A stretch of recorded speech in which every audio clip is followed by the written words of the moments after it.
मेरा नाम सुजीत सामंत है। मैं वेस्ट बंगाल का पूर्व मिदनापुर ज़िला का रहने वाला हूँ। मैंने 2015 साल में मेरा माध्यमिक कंप्लीट किया। उसको बाद मैंने 2017 साल में मेरा एचएस कंप्लीट किया और 2018 साल में मैंने diploma in fire safety engineering का कोर्स कंप्लीट किया। उसको बाद मैंने 2019 से 2022 तक NIFS से ग्रेजुएट कंप्लीट किया fire and industrial safety management के ऊपर। Hi friends, I am Agilnath.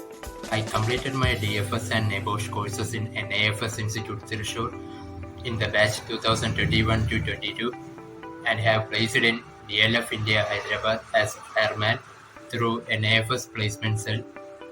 Thanks to NIFS Placement Cell and thanks to NIFS Institute Thrissur.